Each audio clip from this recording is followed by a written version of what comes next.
आप लोगों को यह अच्छी तरह जानने में आता होगा कि शरीर से जो कुछ भी काम करते हैं उसको काम करने के लिए लगाने वाला मन है।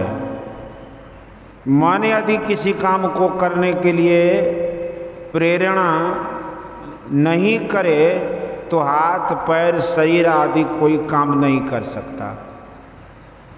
मन भीतर में रहता है और सब काम करता रहता है। एक बात और है कि मन ही सब कुछ नहीं है, मन के साथ आप भी हैं। आप अर्थात जीवात्मा रहता है, आप जीवात्मा हैं, भीतर में रहते हैं। मन के संग जीवात्मा नहीं रहे तो मन कुछ नहीं कर सकता। जैसे इंद्रियों के साथ मन नहीं रहे तो इंद्रियां कुछ नहीं कर सकती। जैसे बाहर में इंद्रियां हैं वैसे ही भीतर में इंद्रिय मन है।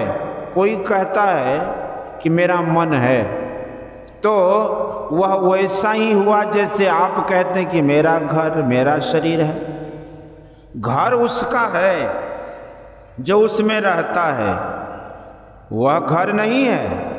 उसी तरह जो कहता है मेरा पैर तो वह पैर नहीं, पैर उसका है।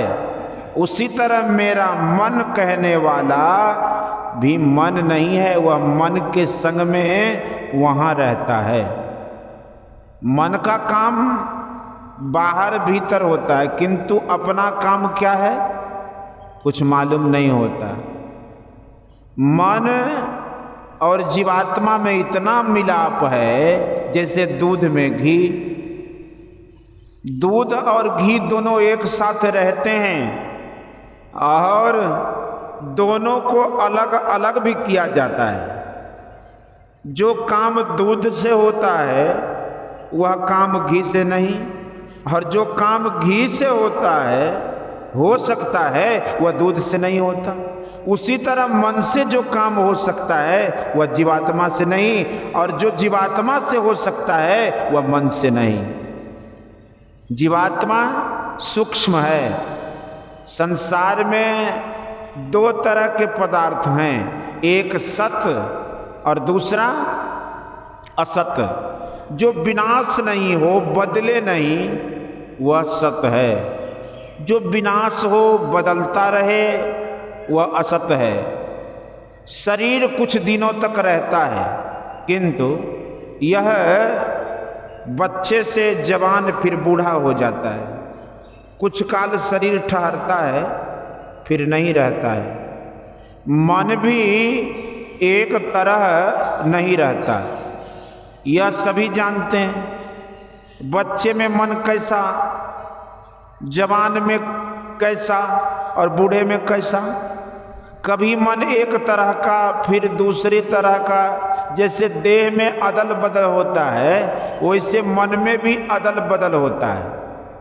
शरीर जैसे कमजोर और बलवान होता है उसी तरह मन भी कमजोर और बलवान होता है।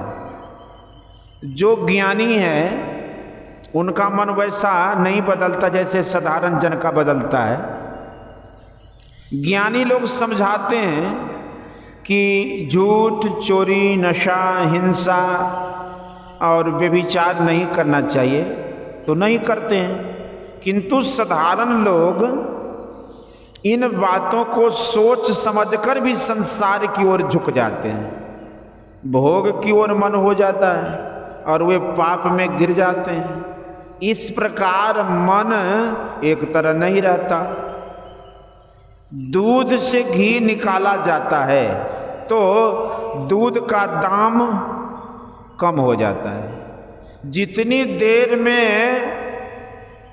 बिना घी का दूध खराब होता है उतनी जल्दी दूध के साथ घी रहने से नहीं। उसी तरह जब जीवात्मा मन से निकल जाता है तब मन मर जाता है।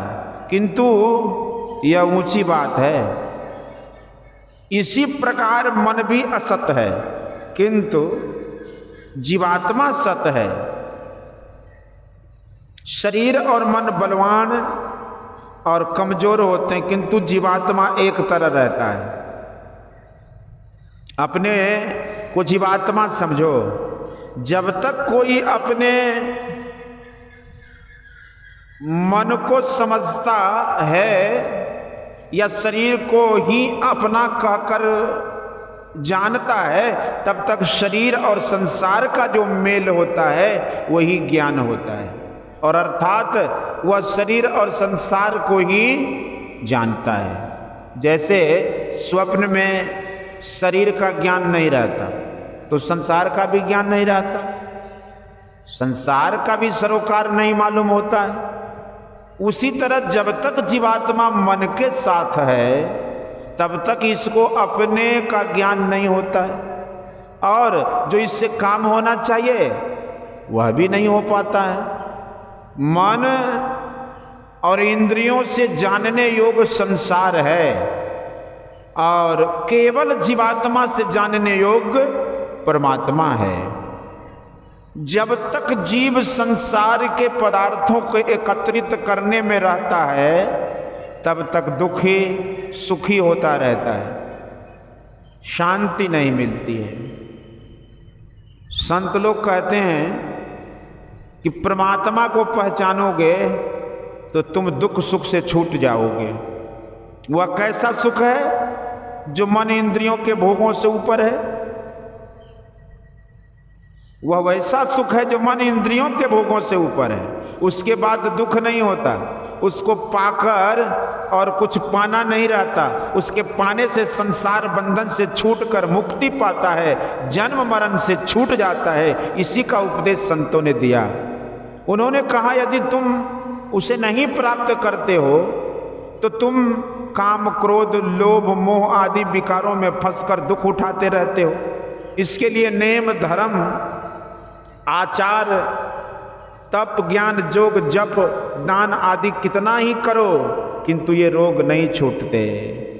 इसका मतलब यह नहीं कि नेम धर्म आचार तप ज्ञान जोग जप दान आदि नहीं करो, यह सब काम तो समय समय पर करना ही पड़ता है, किंतु यह मत समझो कि इन्हीं से सब विकार दूर होंगे।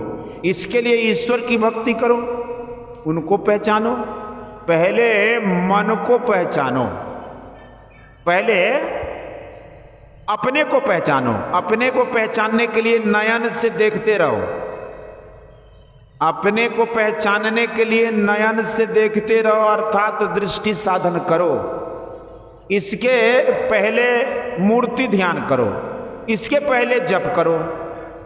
जप करने से मूर्ति ध्यान करने में बल मिलेगा, मूर्ति ध्यान करने से दृष्टि साधन में सहायता मिलेगी। जिसकी दृष्टि साधन क्रिया ठीक ठीक होती है उसको अपनी स्थूल देह का भी ज्ञान नहीं रहता है। वह जानता है कि मैं कुछ हूं और कुछ पा रहा हूं। इतना ही नहीं और भी है। इसके बाद शब्द को पकड़ना है। जो ईश्वर की ध्वनि है, जो इस शब्द को पकड़ता है उसके बचे और सूक्ष्म कारण महाकारण आदि सब शरीर छूट जाएंगे। वह अकेला हो जाएगा और ईश्वर को प्राप्त कर लेगा। इतना मार्ग तय करना है, इसमें बहुत समय लगता है। जो विशेष करते हैं उनके लिए जल्दी रास्ता तय होता है, और जो आहिस्ते आहिस्ते करते हैं उनको देर में। इसलिए सब कोई नित्य नियमित रूप से ध्यान अभ्यास कीजिए। धीरे धीरे होते होते एक न एक दिन उस मंजिल को तय करके अवश्य परम प्रभु परमात्मा को प्राप्त करेंगे। सत्संग से विचार संभलता है और ध्यान के लिए प्रेरणा मिलती है। सत्संग नहीं करने से जो नहीं करने योग्य कर्म है वह भी करने लगता है। इसलिए प्रतिदिन सत्संग अवश्य करना चाहिए। बोलिए श्री सतगुरु महाराज की जय। यह प्रवचन अररिया जिलांतर्गत संतमत सत्संग मंदिर सैदाबाद में दिनांक 18/5/1954 ईस्वी के सत्संग में हुआ था। बोलिए श्री सद्गुरु महाराज।